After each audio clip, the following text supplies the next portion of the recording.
para que empecemos por ahí.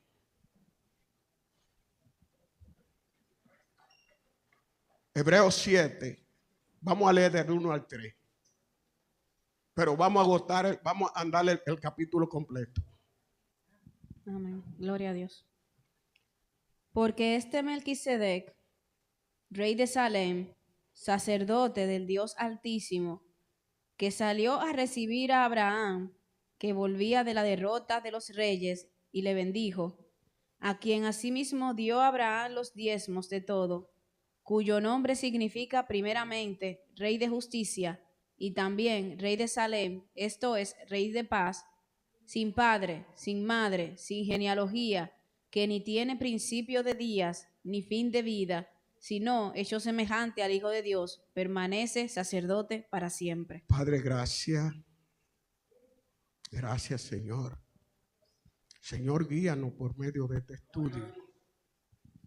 Instrúyenos, Espíritu Santo, enséñanos el Evangelio. Háblanos, Señor, y ayúdame a impartir este estudio como tú lo has puesto en mi corazón, Señor. De tal manera que tu iglesia sea edificada y tu nombre glorificado, Padre. En el nombre de Jesús. Amén. Pero con todo lo que usted ve y oye, le hace bien estar aquí. No importa lo que usted vea y oiga, le hace bien estar aquí. Gloria al Señor. Mis hermanos,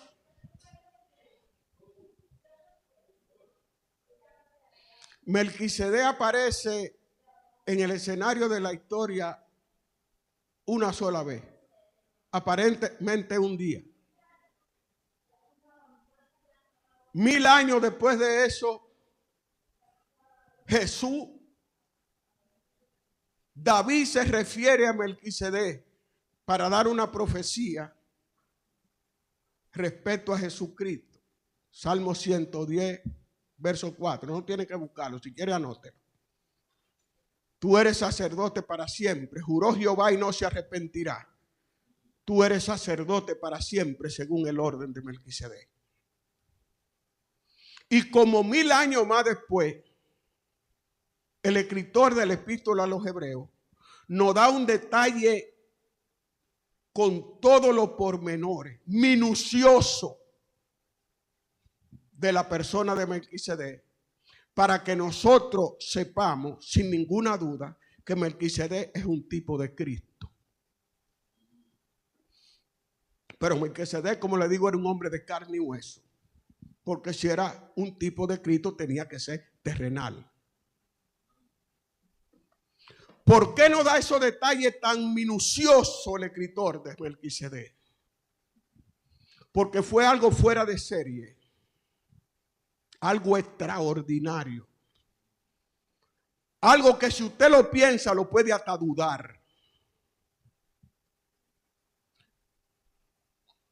Para que usted sepa y para que usted sepa en qué me baso, para lo que le estoy diciendo y le voy a seguir diciendo de Melquisedec.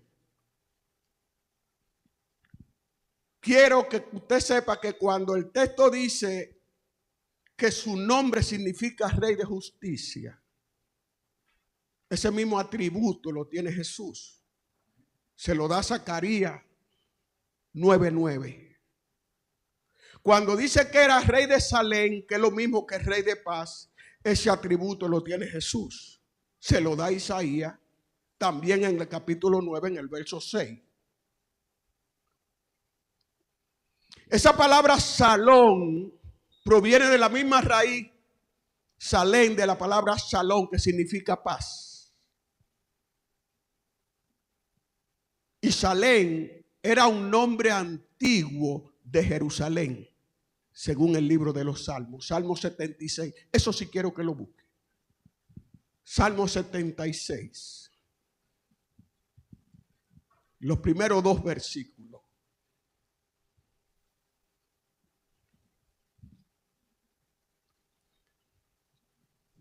Amén. Ajá. Dios es conocido en Judá, en Israel es grande su nombre. En Salem está. ¿En dónde? En Salem ¿Qué pasa en Salem? está su tabernáculo. ¿Dónde estaba el tabernáculo de Jehová? En Salem. Que en Jerusalén.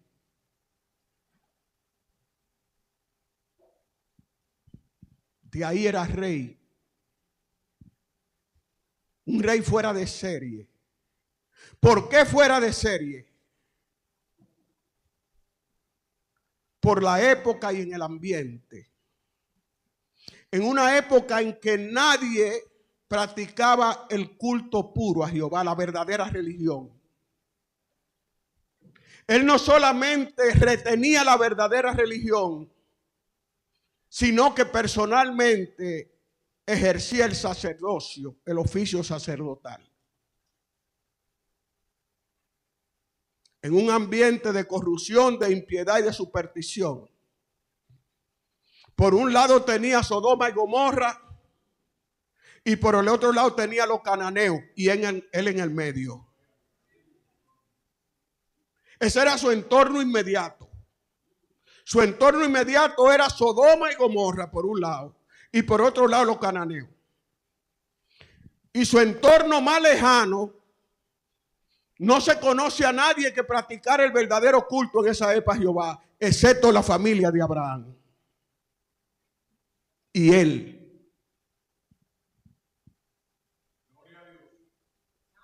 No es fácil.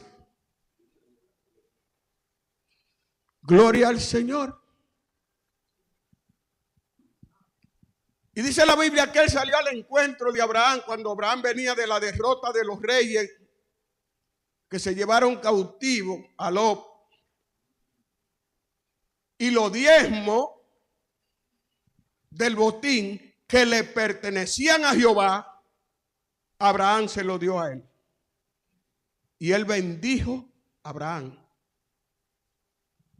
De manera que el texto te dice que el mayor bendice al menor. De manera que él tenía mayor dignidad que Abraham. Y Abraham lo reconoció dándole los diezmos y permitiendo que él lo bendijera.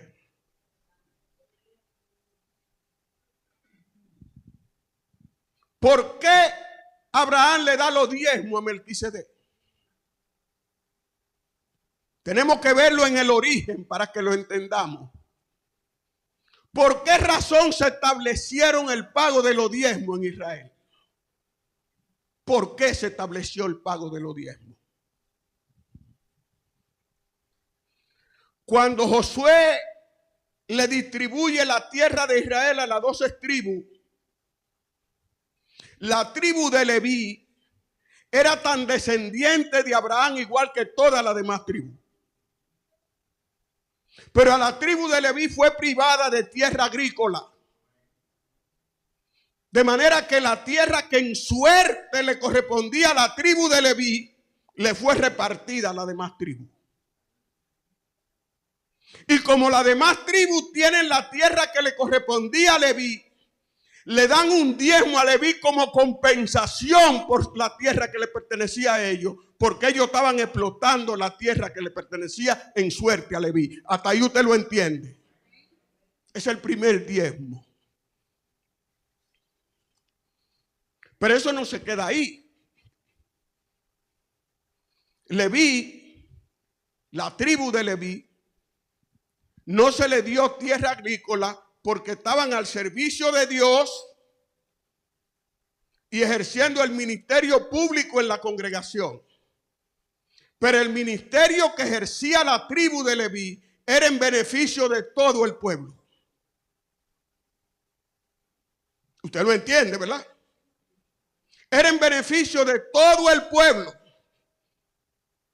Y como la Leví no tiene tierra agrícola, y aunque la tuviera no puede explotarla porque está dedicado al servicio a Jehová, el pueblo entiende que ellos tienen legítimo derecho a mantenerse del erario nacional.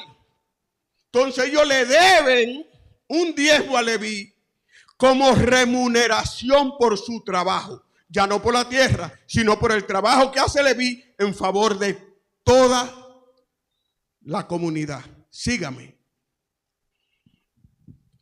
Cuando usted estudia el libro de Malaquías, usted se da cuenta que el diezmo era un tributo sagrado que todo el pueblo le daba a Jehová. De manera que Jehová era el dueño legítimo del diezmo. Pero aunque Jehová era el dueño legítimo del diezmo, quien se beneficiaba materialmente del diezmo era la tribu de Leví. Entonces, como Jehová le concede a Leví el derecho de recibir su diezmo y ser el representante de él ante el pueblo, eso le concede un honor a Leví y una dignidad que está por encima del resto de las tribus. ¿Usted entiende eso? Cuando Abraham le da los diezmos a Melquisedec, Abraham está reconociendo que es un sacerdote representante de Dios en la tierra y que merece que él le dé los diezmos que le corresponden a Jehová y que él tiene más dignidad de él por la investidura que tiene ante Jehová.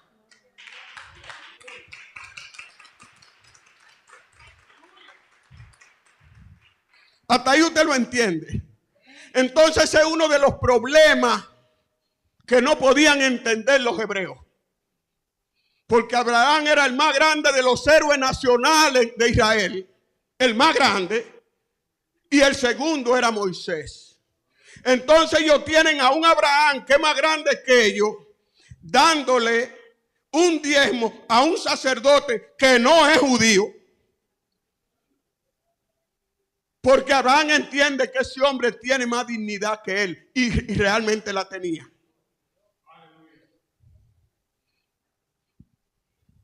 Sígame.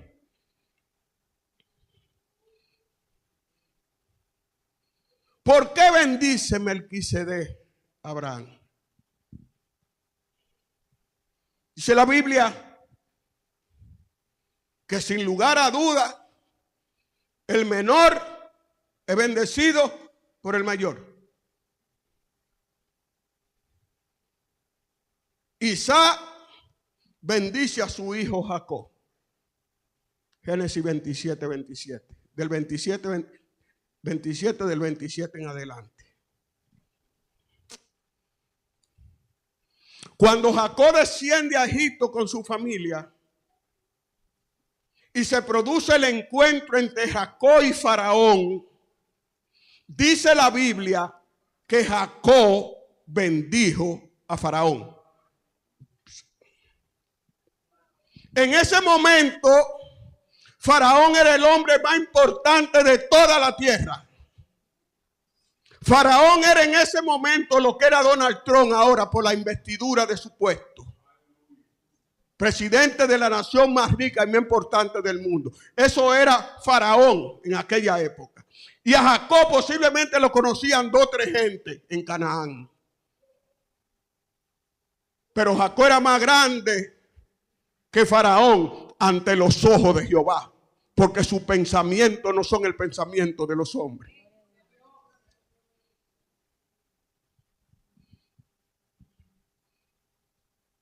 Jacob, en un momento dado, bendice a Efraín y a Manasés, los hijos de José. Génesis 48, del 15 al 16. Anótelo, no tiene que buscarlo. Vamos a ganar tiempo. Los hijos de José. José estaba vivo y era su papá. ¿Por qué José no lo bendijo? Y lo bendijo Jacob. Porque la bendición que se le iba a conferir a Efraín y a Manasés requeriría de una autoridad de más nivel que la que tenía José en ese momento.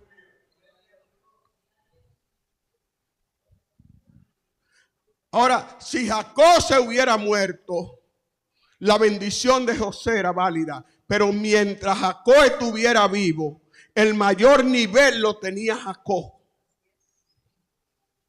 De manera que cuando te hablan de bendición, es una oración solemne que eleva ante el Señor una persona con una investidura y un nivel de autoridad ante Dios mayor que la persona sobre quien se pronuncia la bendición. Y si usted lo duda, confirme esto, que eso sí quiero que lo busque. El capítulo 6 del libro de Números. Números capítulo 6. Y lea del 22 en adelante.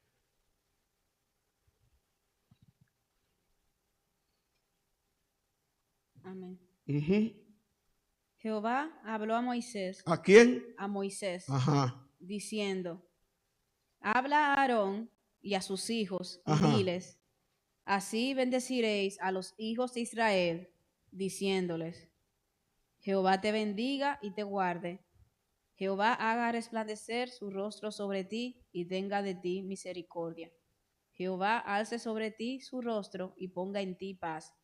Y pondrán mi nombre sobre los hijos de Israel y yo los bendeciré. ¿Quién era que tenía que pronunciar la bendición? Aarón y sus hijos. El sumo sacerdote. El sumo sacerdote. Era que tenía que pronunciar la bendición. El de mayor nivel sobre el pueblo. Y cuando tú digas eso, tú estás poniendo mi nombre sobre el pueblo y yo lo bendeciré.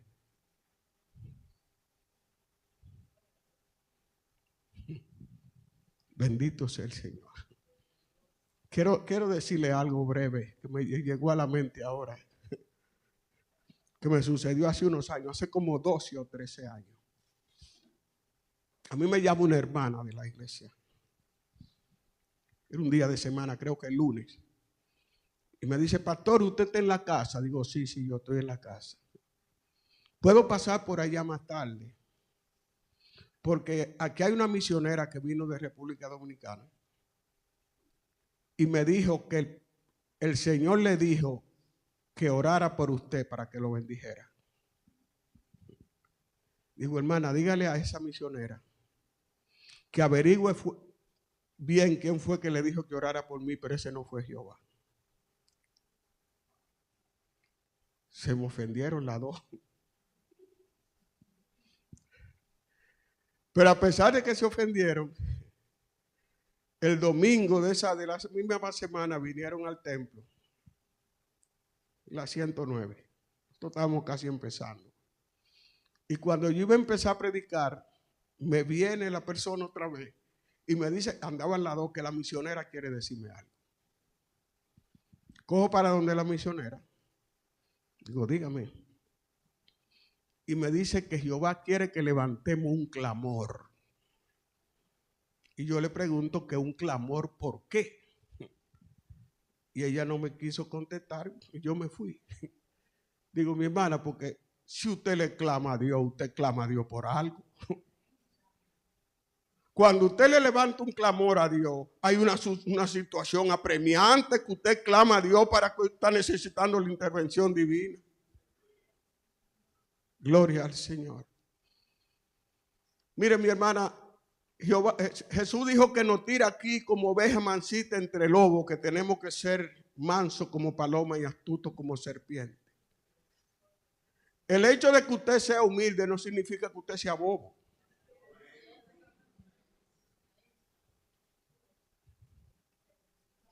Usted puede ser humilde, pero no bobo. Ni ignorante tampoco. Para que cualquiera, porque usted es humilde, pueda hacer lo que quiera con usted, no. Y llamé a la hermana. Digo: usted se ha ofendido 2 veces y se va a ofender una tercera con la que yo le voy a decir. Digo: tenga cuidado con quien usted está alojando en su casa sin usted saber. Por eso. Y cuando yo hice eso, mis hermanos, es por lo que dice la Biblia. Ustedes vieron aquí que vinieron unos pastores no hace mucho de Colombia y nos bendijeron. Una bendición grande. Vamos a orar por el pastor. Vamos a orar con el pastor, a interceder, pero no a bendecirme. No me pueden bendecir porque somos iguales. ¿Entiende? Eso es bíblico, mis hermanos. Usted no puede aceptar lo que cualquiera quiera porque usted es humilde. Gloria al Señor. Bendito sea su nombre, Señor. Alabado sea su nombre.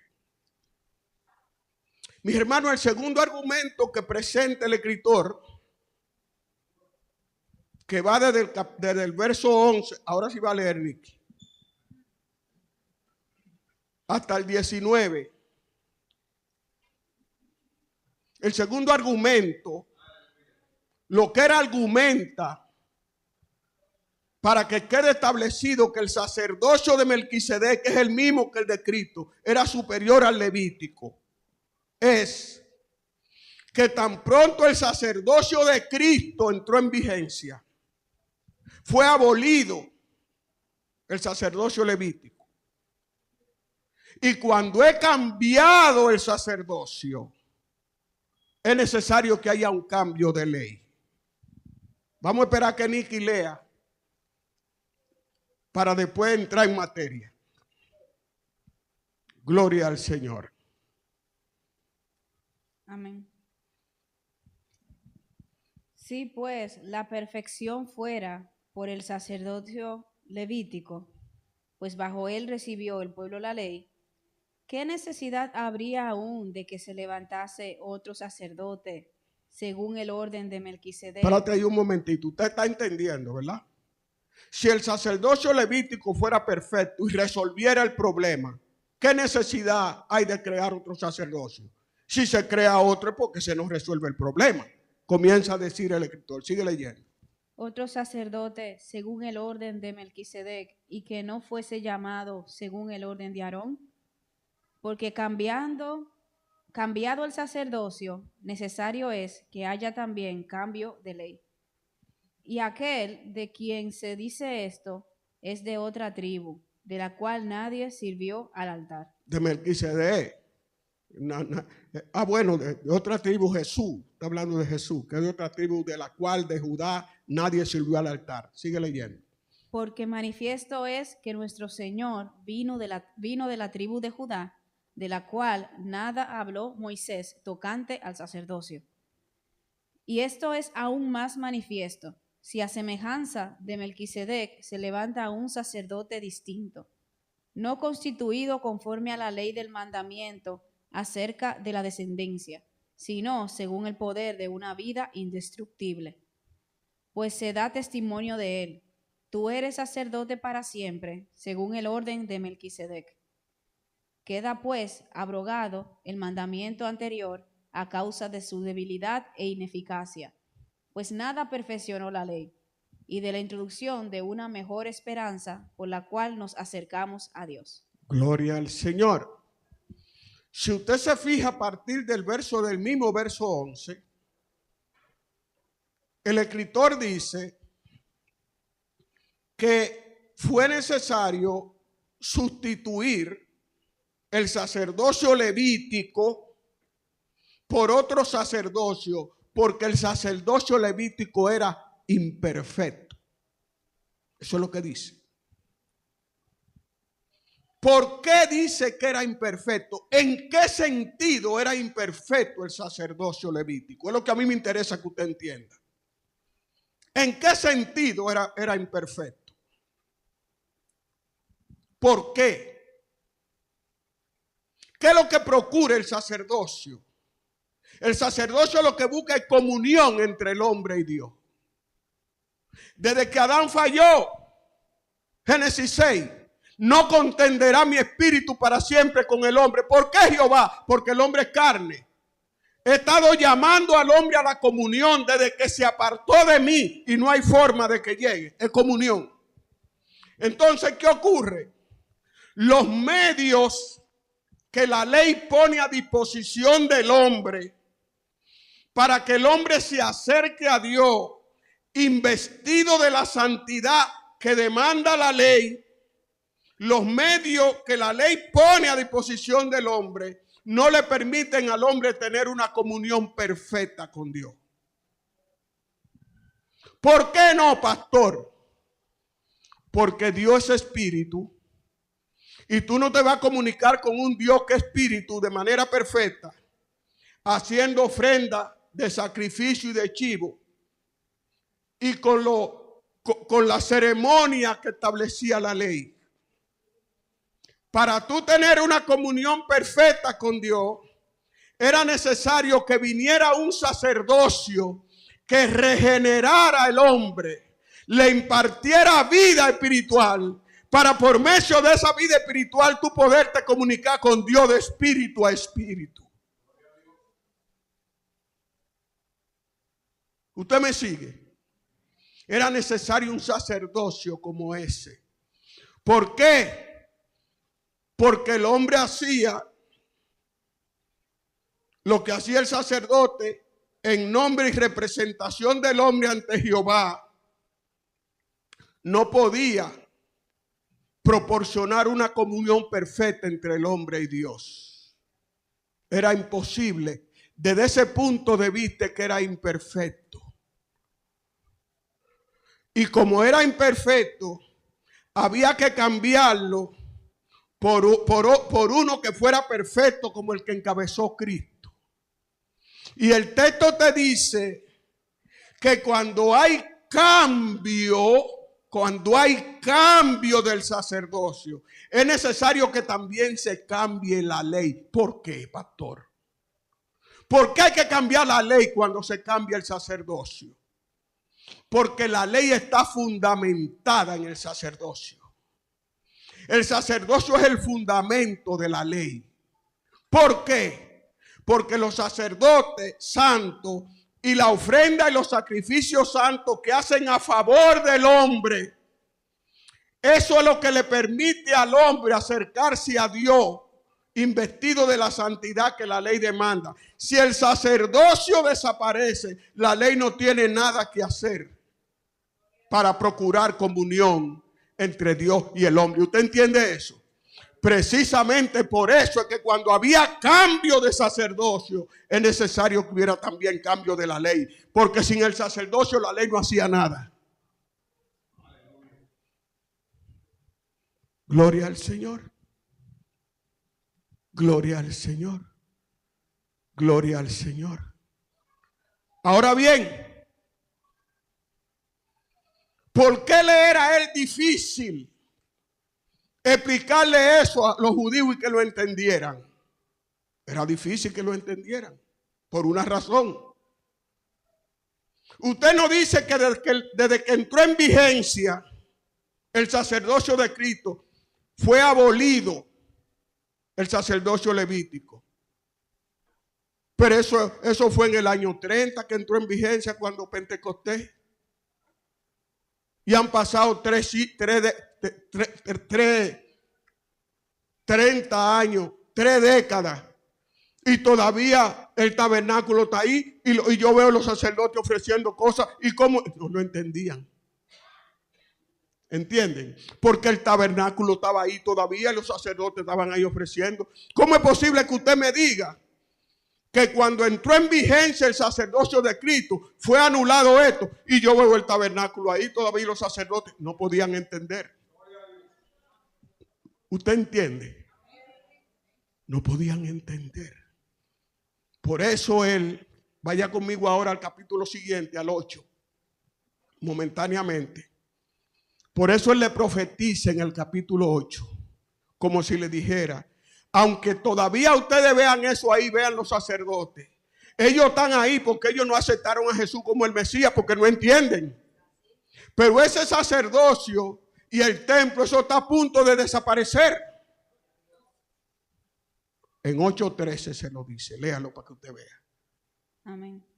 Al decir nuevo pacto, ha dado por viejo al primero. Y lo que se da por viejo y se envejece está próximo a desaparecer. Y de hecho unos años después desapareció. Eso es lo que necesitamos saber. ¿Te acuerdas la llamada que tú me hiciste? Para ese tipo de gente.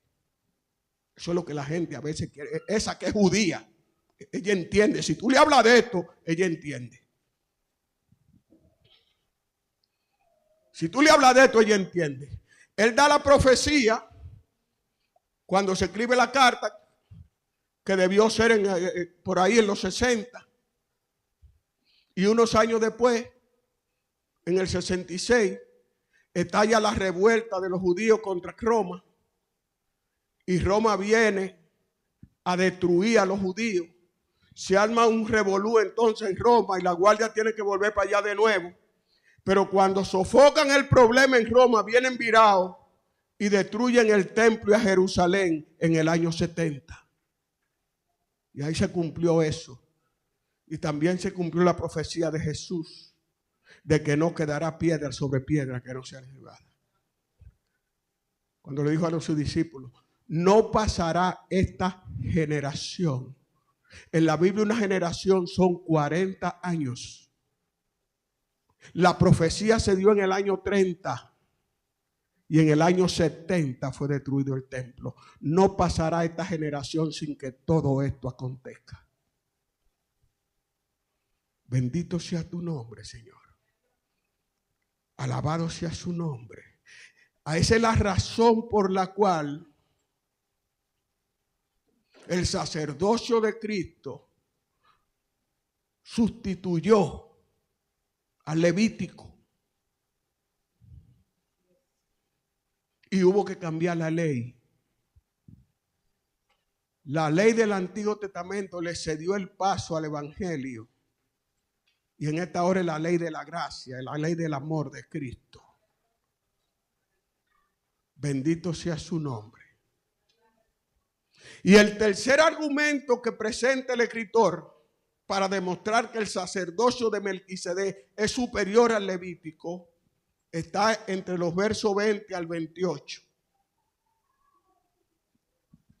Y él presenta 3 razones ahí. La primera razón es porque el sacerdocio de Cristo fue bajo juramento. Segundo, porque era permanente, inmutable, intransferible. Diferente al Levítico, encabezado por hombres débiles que tenían que estar sustituyéndose uno a otro porque se morían. Y usted podrá decir, pastor, pero eso podía seguir siempre así, porque unos se morían y los otros los sustituían. Pero una peste le podía matar a todos. Una guerra lo podía matar a todos. Un cataclismo natural lo podía matar a todos y se acabó el sacerdocio.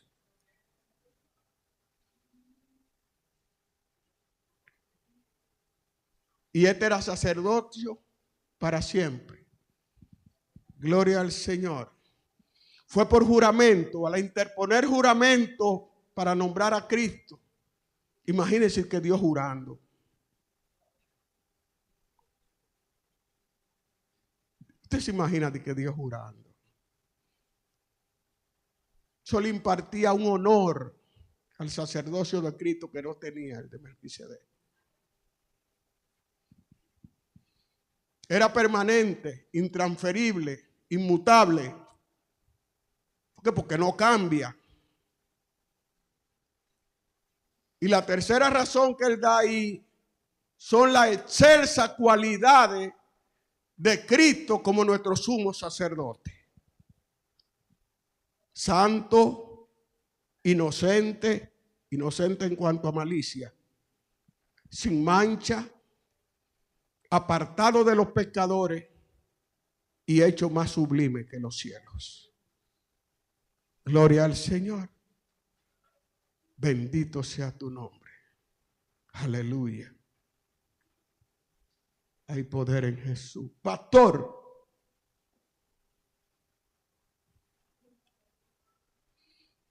¿y por qué el Espíritu Santo hizo silencio total respecto al linaje de Melquisedec?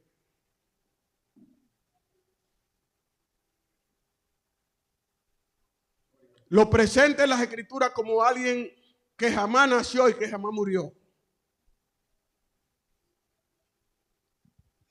Si usted está pendiente al estudio, ya debe tener una idea. Uno de los argumentos principales del Espíritu Santo para establecer que el sacerdocio de Melquisedec era superior al levítico es porque en el levítico los hombres eran mortales. De manera que si Melquisedec es mortal, también, entonces están iguales.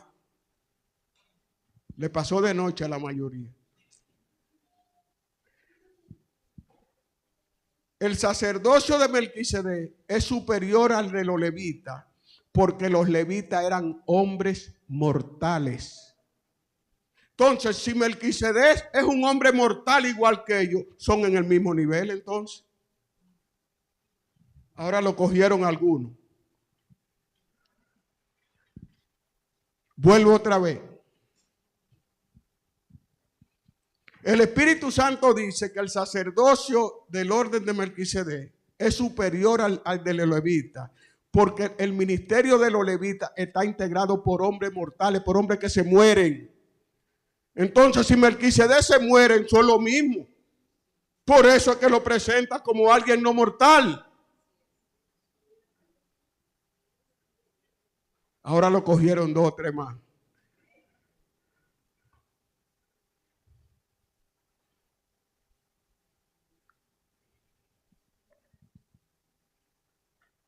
Marta encabeza un sacerdocio y yo otro. El de Marta es superior al mío porque yo me voy a morir y Marta va a permanecer para siempre. Por eso el de ella es superior, ¿verdad? Pero si Marta se fuera a morir igual que yo, entonces fueran iguales. Pues eso es lo que le estoy diciendo de Melquisedec. Si Melquisedec fuera mortal, entonces su sacerdocio no fuera mejor, porque es mortal igual que los levitas. Ahora lo entendieron. Gloria al Señor. Esa es la razón por la que el Espíritu Santo guarda silencio y dice y presenta en la Biblia a Melquisedec como alguien inmortal, porque dice que su ministerio, su orden sacerdotal es superior porque él no muere. Si él muriera, fuera igual que los levitas, porque los levitas mueren también. Es superior porque él no muere. Por eso es que lo presenta como alguien que no muere, para que su sacerdocio sea eterno. Ahora me entendieron.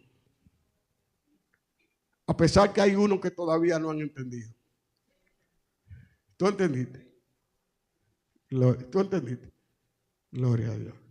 Cache. Claro. Esa es la razón por la cual Melquisedec es presentado por el Espíritu Santo como alguien que no tiene principio ni fin, igual que aquel Jesús que no tiene principio ni fin. O sea, porque no es problema del hombre, es problema del sacerdocio, por el tipo de sacerdocio que ejerció, que es casi increíble. Cualquiera dice es una novela, que en ese ambiente y en esa época hubiera un hombre reteniendo la verdadera religión. En esa época, ¿de dónde salió? No era judío, porque Abraham todavía ni siquiera había tenido a Isaac. Isaac no había nacido. Isaac no había nacido. Gloria al Señor. Dios lo tiene todo en control. Pero quería tratar de compartir eso con usted, para cuando usted oiga a alguien hablando de Melquisedec, óigame bien, y usted oiga que diga Melquisedec era Jesús, cambia el dial. ¿Por qué? Elemental. Si es un tipo de Jesús, no puede ser Jesús. De la misma manera que la sombra no puede ser igual que la realidad. Un retrato no puede ser igual a la persona de retrato. Es imposible. El tipo no puede ser igual que el antitipo, no puede ser igual que lo que representa. Eso es imposible. Y de que era el Espíritu Santo, que era un ángel, nada de eso, no es celestial. Todos los tipos son terrenales, todos. De manera que si Melquisedec es un tipo de Cristo, tiene que ser terrenal. ¿Por qué se oculta? ¿Por qué se oculta? ¿Por qué el Espíritu Santo oculta su linaje? ¿Por qué lo presenta como alguien que nació, que ni nunca nació ni nunca murió? Porque si lo presenta como alguien que murió, no puede decir que su sacerdocio es superior al de los levitas, porque los levitas mueren. Hoy si él muere también son iguales. Ahora me entendieron. Gloria al Señor. Bendito sea su nombre. Alabado sea su nombre, Señor. Y también quería que usted cuando leyera en la palabra que la ley había que cambiarla porque era imperfecta, que usted sepa por qué era imperfecta. ¿En qué consiste la imperfección? El propósito principal del sacerdote era procurar comunión entre el hombre y Dios. Desde que la comunión se rompió en el Edén, Dios está llamando al hombre ¿a qué? A la comunión con Él. Es comunión. Entonces es un sistema imperfecto porque Dios es un espíritu. ¿Y cómo tú te comunicas con un Dios que es espiritual y que matando chivo y vaca y rociando cosas? Para tú comunicarte de manera perfecta con Dios, tiene que ser de espíritu a espíritu. Por eso se necesitaba un sacerdocio que le impartiera vida espiritual a la persona. Y la persona con vida espiritual ahora se pueda comunicar perfectamente con Dios. ¿Por qué? Porque tiene vida espiritual. Nada más necesita una sola cosa ahora para comunicarse. Santidad. Santidad.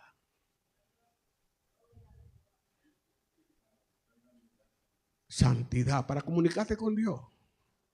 Para tener una comunión con Dios. Santidad. Santidad. Santidad, mis hermanos. Santidad, mis hermanos. Gloria al Señor. Santidad. Aleluya. Aleluya. Aleluya. Aleluya. Aleluya. Aleluya. Tenemos que entender el Evangelio. Entendamos el Evangelio para que no nos comamos todo lo que nos den. Aleluya. Si a usted le preguntan eso, Melquisedec no era un misterio. Melquisedec fue un rey de verdad, rey de Salem. Salem es un, sí, de carne y hueso. Salem era Jerusalén, un nombre antiguo de Jerusalén. Eso es lo que la Biblia revela. La Biblia nos revela otra cosa. Y la razón se la acabo de decir. Eso es lo que cree su pastor, porque eso es lo que revela el texto. El Espíritu Santo acaba de decir que su sacerdocio es superior al levítico porque él es inmortal. Si él hubiera sido mortal igual que la tribu de Leví, entonces no es superior. Por eso son iguales. Entonces por eso lo presenta como alguien inmortal. Porque Dios es un Dios de orden y Dios tenía que buscar un sacerdocio diferente al levítico y que fuera superior a él para que Jesucristo fuera de ese orden. Dios lo tiene todo en control. Por eso parecería una novela que en una época como esa y en un ambiente como ese apareciera un sacerdote tan sublime como Melquisedec. Oh, bendito sea tu nombre, Señor. Wow, lo puse a pensar esta tarde. Puse a pensar, pero nosotros entendimos, nosotros no somos como a los que él le dirigió la carta originalmente. Nosotros entendimos el estudio bíblico, lo entendimos, lo entendimos, Juan. Gloria a Dios, gloria a su nombre. Sobre todo si usted es maestro, si usted da clase, no se le olvide. ¿Por qué había que sustituir, el escritor lo dice, el sacerdocio levítico, porque era imperfecto. Era imperfecto porque los medios que ponía a disposición del hombre para que el hombre se llegara a Dios con la santidad que la ley demandaba, no le permitía al hombre tener una comunión perfecta con Dios, porque Dios es espíritu. Y tú no te vas a comunicar con un Dios espiritual matando un chivo de manera perfecta. Para tú comunicarte con Dios de manera espiritual, de manera perfecta, tú tienes que estar vivo espiritualmente y te comunicas con Dios de espíritu a espíritu. Eso fue lo que Jesús le dijo a la mujer samaritana en el esposo de Jacob. La hora viene y ahora es donde el Padre busca adoradores que le adoren en espíritu. Dios es espíritu. O sea, con ese sistema no podía haber una comunión perfecta con Dios. Para que hubiera una comunión perfecta, nosotros teníamos que ser regenerados. Gloria al Señor. Y la ley es cambiada cuando se cambia el sacerdocio, porque el sacerdocio es el fundamento de la ley. La ley es inoperante si no hay sacerdocio. Por eso cuando hay cambio de sacerdocio es necesario que hubiera cambio de ley. Por eso fue que el judaísmo le cedió el paso al evangelio. Ya mi tiempo llegó, me voy. Recuérdense que cuando los gálatas se dejaron engañar, que Pablo le estaba hablando el porqué de la ley, por qué vino la ley y por qué la ley, cuál es el objetivo de la ley. Pablo le dice, fue añadida que a la promesa, a causa de las transgresiones hasta que llegue la promesa. A causa de las transgresiones, ¿por qué? Porque un Dios santo hace un pacto con un pueblo pecador que son los judíos. Los judíos van a pecar. El pecado rompe la comunión con Dios. ¿Aló? ¿Usted sabía que el pecado rompe la comunión con Dios?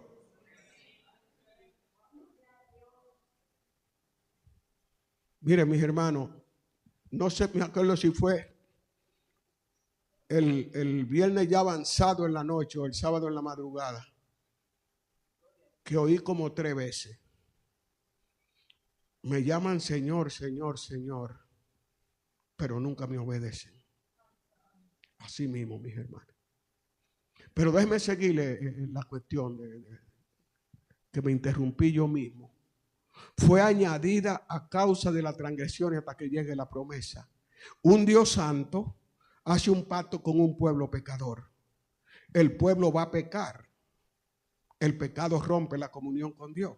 Entonces hay que buscarle una solución provisional al pecado hasta que llegue la promesa.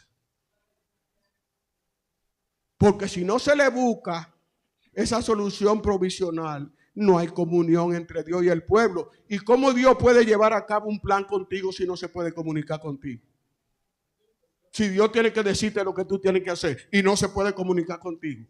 Entonces había que buscarle una solución provisional al problema del pecado hasta que llegara la promesa. Por eso que fue un sistema imperfecto hasta que llegara lo perfecto que es Jesús. Dele gloria a Dios por este estudio. Dele más gloria, dele más gloria. Dele más gloria, dele más gloria. Dele más gloria, dele más gloria.